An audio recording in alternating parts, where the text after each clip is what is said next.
Добрый вечер. В эфире информационный выпуск Амшикшара. Начнем выпуск сразу с нескольких сообщений пресс-службы Генеральной прокуратуры. Прокуратура Гулрыбского района возбуждено уголовное дело по факту умышленного убийства Дзидзария Астамура Геннадьевича, содержавшегося в следственном изоляторе Министерства внутренних дел поселка Дранда. Согласно предварительным данным, убийство Дзидзария произошло на территории СИЗО МВД поселка Дранда в промежуток времени от 0 часов до 5 утра 4 февраля 2020 года. Наружным осмотром тела убитого установлено наличие множества колото-резанных ранений в различные части тела. Произведен осмотр места происшествия, назначена судебно-медицинская экспертиза.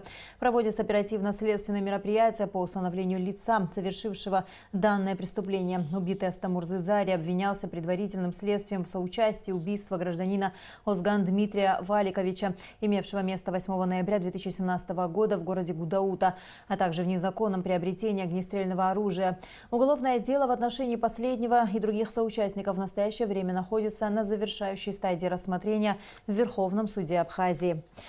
Прокуратурой Гагарского района возбуждены уголовные дела в отношении главного инженера Гагарского филиала Рубчерноморэнерго Аспара Когония и инженера по технике безопасности Циры Пансулая. Основанием возбуждения уголовных дел явился факт поражения электрическим током несовершеннолетнего в трансформаторной подстанции, имевшей место 30 сентября 2019 года. В результате проверки установлены ненадлежащее соблюдение требований правил безопасности со стороны ответственных лиц, возникшее вследствие недобросовестности отношения к службе. Расследование уголовных дел поручено следователю прокуратуры Гагарского района.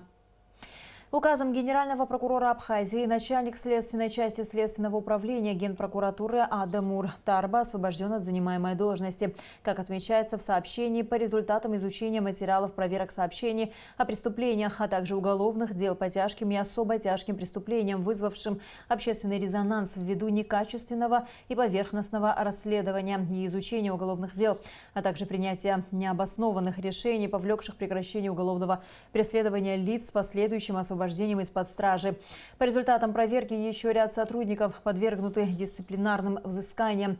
В настоящее время служебная проверка продолжается. По ее итогам в отношении должностных лиц прокуратуры будут приниматься решения в соответствии с Трудовым кодексом и закона о прокуратуре Республики Абхазия. 4 февраля перед зданием парламента с требованием немедленно принять закон о декларировании доходов, расходов, имуществ и обязательств имущественного характера публичными служащими и депутатами на бессрочную акцию собралась инициативная группа по выдвижению данного закона. Как стало известно, проект данного закона внесен в повестку дня заседания сессии Народного собрания. Оно должно состояться в четверг, 6 февраля. Несмотря на это, члены акции, около 20 человек, разложили перед парламентом палатки и заявили, что не разойдутся, пока закон не будет принят. Мы сегодня последняя страна на всем постсоветском пространстве, где чиновник и депутат не декларируют свое имущество. Мы надеемся, что все-таки спустя 7 лет его приняли лишь в 2 чтениях. Пришло время его принимать в окончательном 3-м и 4-м чтении. Лично я тоже вхожу в инициативную группу граждан, которые считают, что данный законопроект должен быть принят в ближайшее время, а желательно перед выборами. Давайте строить нормальное, цивилизованное правовое государство и принимать нужные для нашей страны законы. Во второй половине дня к собравшимся вновь вышли депутаты, которые пообещали, что проект закона о декларировании доходов, расходов, имущества и обязательств имущественного характера публичными служащими и депутатами обязательно будет рассмотрен на заседании сессии парламента в четверг. После этого члены инициативной группы, за исключением активиста Джансуха Адлиба, разошлись. Как заявил Адлиба, он все же не покинет площадь перед парламентом, пока закон не будет принят. Республиканская политическая партия «Единая Абхазия» поддерживает кандидатуру Аслана Бжания на предстоящих выборах президента Абхазии. Такое решение было принято 4 февраля на заседании Политсовета «Единой Абхазии». В заседании Политсовета участвовали представители всех районных отделений партии. Вел заседание председатель партии Сергей Шамба. Подробности в репортаже Гугуцы Вардания. Открывая заседание Политсовета, лидер республиканской политической партии «Единая Абхазия» Сергей Шамба отметил, что с начала этого года в политической жизни Абхазии произошло немало важных событий, что, по его мнению, говорит о росте демократической системы в стране. В отличие от многих других стран, где тоже идет борьба разных интересов мы обходимся без стрельбы и даже без драк, показывать им пример того, как на самом деле нужно решать вопросы. Это вполне демократическая система, поэтому, что бы ни говорили на этот счет, я хочу сказать, что с моей точки зрения у нас как раз происходят вопросы, не выходящие за рамки демократических установок. Главный вопрос повестки дня – обсуждение действий партии избирательной кампании 2020 года. Сергей Шамба отметил, что на данный момент очень важно принять правильное решение и поддержать нужного кандидата. Уже известны некоторые выдвинувшиеся кандидаты. Можно предположить, кто еще будет выдвигаться. Но я думаю, что на этот раз уже не будет такого количества 9 претендентов на пост президента Абхазии, потому что некоторые уже поняли, что это не игрушки, и это не такая простая процедура, и надо более ответственно все-таки подходить к тому, чтобы взять на себя такую ответственность за судьбу страны. По мнению членов политической партии, проводить выборы в стране заново непросто, однако это важный и необходимый шаг для республики. Что касается кандидатуры, которую партия поддержит на выборах, то, как подчеркнули члены Политсовета, и в прошлой избирательной кампании «Единая Абхазия» дала предпочтение Аслану Бжане. Мы, как здесь все говорили, прошлые выборы поддерживали Аслана Георгиевича, и эти выборы будем поддерживать Аслана Георгиевича Бжане. Мне очень приятно, что «Единая Абхазия» имеет свое мнение, она имеет свое видение, и я, и наши коллеги поддерживаем нашего товарища, и с программой, и с содержанием его действий мы согласны. В данный момент, как в фильме говорят, мы на пороге грандиозных событий. А эти события – новые выборы, и которые понесет, я так думаю, что в лице Аслана Георгиевича будет положительное, благосостояние народа будет намного выше, чем сегодняшний день. Присутствовавший на заседании Аслан Бжане поблагодарил членов Республиканской политической партии «Единая Абхазия» за поддержку его кандидатуры на пост президента страны. Я хотел бы вас всех поблагодарить за ту поддержку, которую вы оказывали справедливому и правильному движению на протяжении последних нескольких лет. Я считаю, что мы были правы. Важно, что ряды тех, кто не соглашался с тем, что происходит в Абхазии, они росли. И это очень важно. В конце концов, настал такой момент, когда формула «слюбится, стерпится» не сработала. Возмущение людей вылилось в то, что дало сегодня возможность идти дальше. Потому что то, что происходило последние 5 лет, экс-президент Хаджимба и те силы, которые его поддерживали, они реально тормозили развитие нашего государства.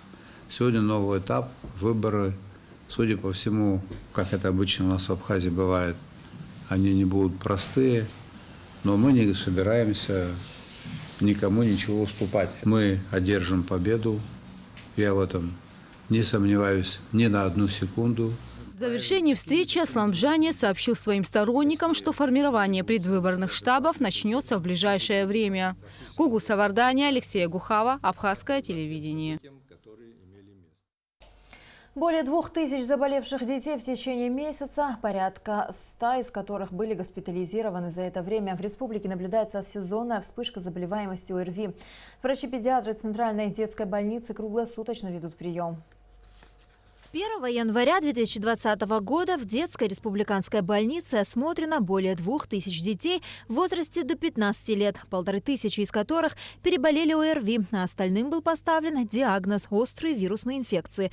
Некоторые болеют целыми семьями и по 2 раза за сезон. У нас это поочередная такая ситуация произошла. Началось со старшей дочки, потом они передавали друг дружке, и, в общем-то, получилось так, что средняя заболела, младшая заболела. по второму кругу. И вот мы никак не можем отойти от этой больницы. Она стала нам как вторым домом. Диагнозы также ставились методом экспресс-диагностики, который выявил 7 подтвержденных случаев заболевания гриппом группы А и 3 случая заболевания гриппом группы Б. С 1 января госпитализировано 92 ребенка. В среднем в день детская больница принимает до 100 человек. На сегодняшний день в больнице на стационарном лечении находится 24 малыша. Ведем статистику, и вот по нарастающей до сегодняшнего дня, можно сказать, достигаем вот пока пика. Но мы достигли пика или не достигли, еще мы не знаем, потому что мы пока на увеличение идет количество больных. И вот в последнюю уже неделю начали появляться уже именно больные именно с гриппом, то есть грипп А, типа А и Б. Мы тесты получили, мы это делаем тестирование больных.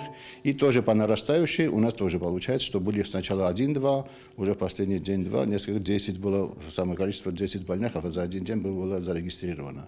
Врачи настоятельно рекомендуют при первых же симптомах болезни не заниматься самолечением, а обращаться к специалистам. Ведь своевременное обращение – залог успешного лечения и сведения к минимуму возникновения осложнений. Как отмечают медики, по сравнению с прошлым годом, в этом году в нашей республике количество заболевших различными вирусными заболеваниями не намного, но все же больше. Первые симптомы – это температура, затрудненное дыхание, насморк, общая слабость. В таких симптомах обязательно обратиться к доктору. И у меня такая просьба, пользуясь случаем, у нас очень много больных в нашей республиканской детской больнице. Учитывая то, что нам приходится заниматься и стационарными больными, вести амбулаторный прием очень тяжело, мы просто физически не успеваем. Поэтому большая просьба обращаться в поликлиники по месту жительства. Ситуацию с детской заболеваемостью сезонными ОРВИ главврач детской поликлиники Ада Абухба назвала обычным февральским подъемом заболевания. Если за прошлую неделю мы приняли всего 417 детей больных ОРВИ, в том числе и вызова на дом, то буквально за понедельник, 3 февраля, мы приняли 101 ребенка. Мы сегодня тестировали детей таких средне-тяжелых на вирус гриппа А и Б, но пока положительных не выявили. В поликлинике также введены соответствующие меры профилактики. В этом году мы приобрели локтевые дозаторы, установили их в коридорах, чего раньше не было. Один из главных способов передачи вирусных инфекций – это через руки. Поэтому вот таким образом, не прикасаясь, дозатор работает. Ими могут пользоваться и родители, и дети. Вакцинация или прививка – это наиболее эффективный метод профилактики от гриппа. Однако ни одна вакцина не защитит ребенка на 100%, но однозначно минимизирует течение и последствия болезни. Это у нас извечная проблема, к сожалению, потому что очень мало людей вакцинируется. По тем или иным причинам очень много так называемых отказников, которые пишут отказ. Хотел бы заметить, что, конечно, вакцина – это не панацея. После вакцины дети болеют, могут заболеть, но этот вирус протекает менее болезненно, если человек привит. Чтобы защититься от гриппа взрослым и детям, следует следовать правилам профилактики. Существуют следующие виды профилактики гриппа. Специфическая, к ней относится вакцинация и прием противовирусных средств, и неспецифическая – соблюдение правил общей и личной гигиены. Во всех детских садах и школах Сухума, а также в некоторых учебных заведениях республики в связи со вспышкой заболеваемости сезонными вирусными инфекциями и гриппом с 4 февраля введены ограничительные меры по посещению. А на погранпостах Псо и Ингур введен карантин и запрещен въезд мигрантам и лицам, приравненным к ним. В Министерстве здравоохранения и социального обеспечения Абхазии подвели предварительные итоги работы межведомственного оперативного совещания.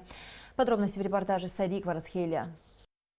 Грипп – гость незваный, но привычный. Мы сталкиваемся с этим далеко не безобидным заболеванием почти каждый год. В конце января в республике стало увеличиваться число заболевших сезонным гриппом и ОРВИ, в связи с чем в столице ввели ограничительные меры по посещению детсадов и школ для учеников начальных классов. По словам начальника управления образования Людмилы Адлейба, ограничительные меры – это не карантин, который предполагает более длительную приостановку работы образовательных и дошкольных учреждений.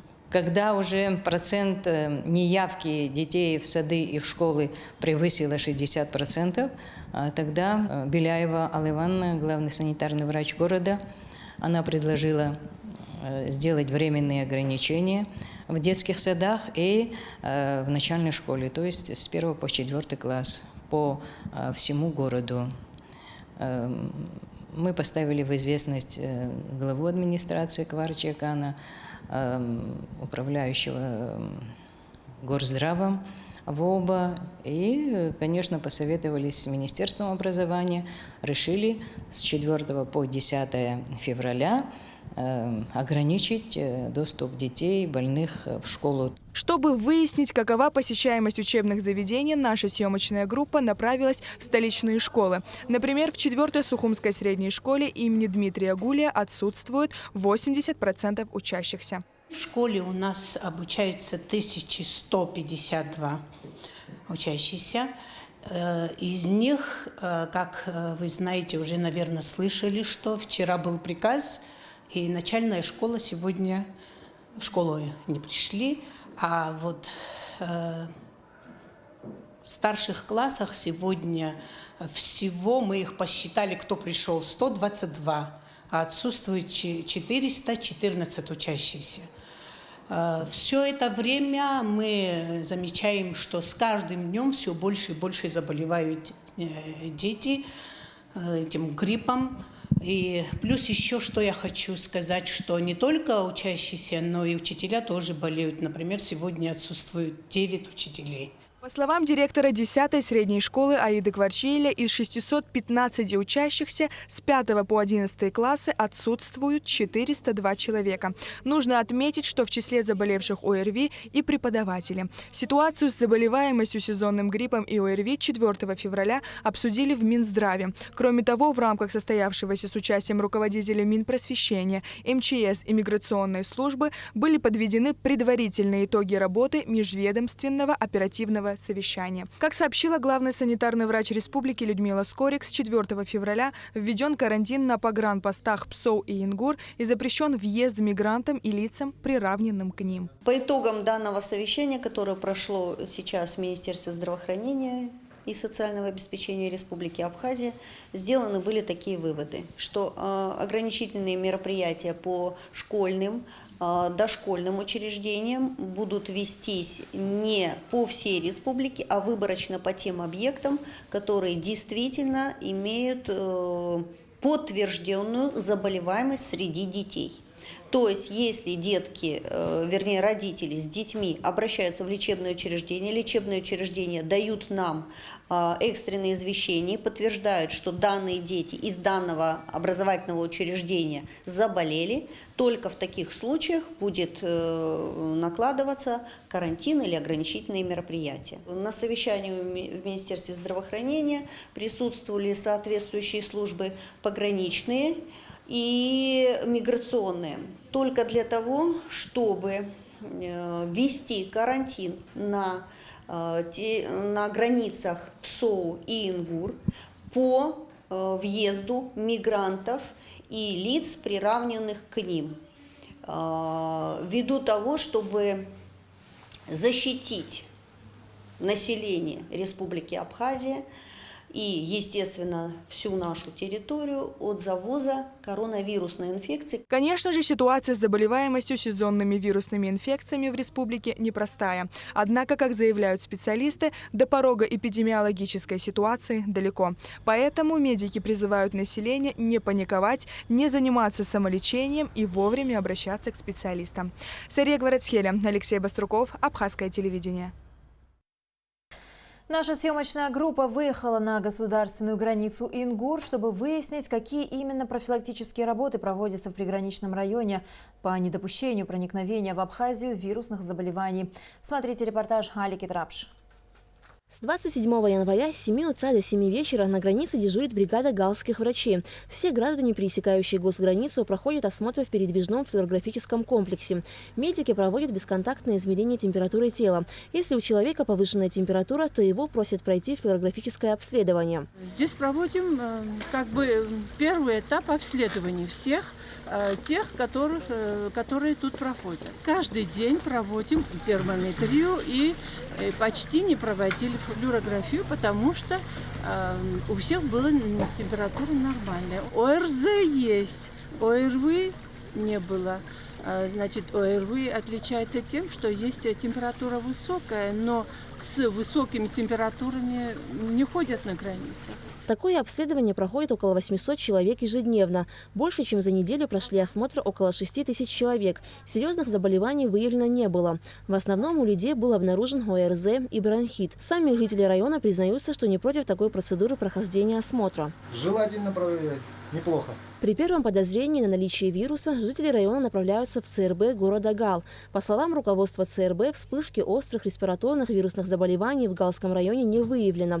В основном люди болеют сезонными простудами, и лечение проходит амбулаторно. В стационаре же находится 4 человека.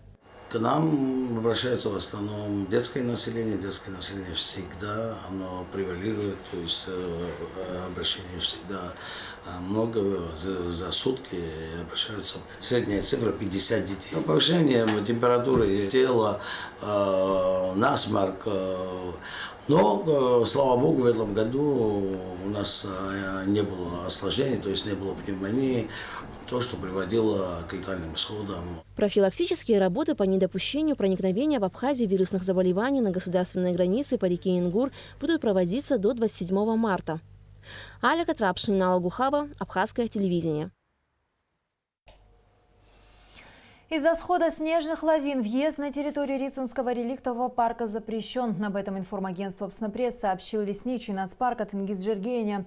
Лавины образовались из-за обильного тяжелого снегопада в горах.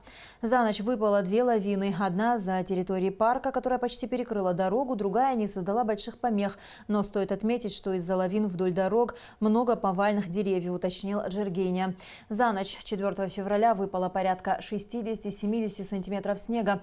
Сейчас дорога на Рицу перекрыта. Сотрудники парка активно расчищают дорогу, помогает им спецтехника. Если позволят погодные условия, то в ближайшие дни дорога будет расчищена. И в завершении выпуска о погоде. По информации гидрометцентра, в Абхазии ожидается облачная с прояснениями погода. Ночью и утром преимущественно без осадков. Днем местами возможен кратковременный дождь. В предгорьях и горах снег. Температура воздуха ночью 3-8, днем 8-13 градусов. Температура морской воды 9-10 градусов. На этом наш выпуск завершен. До скорых встреч в эфире.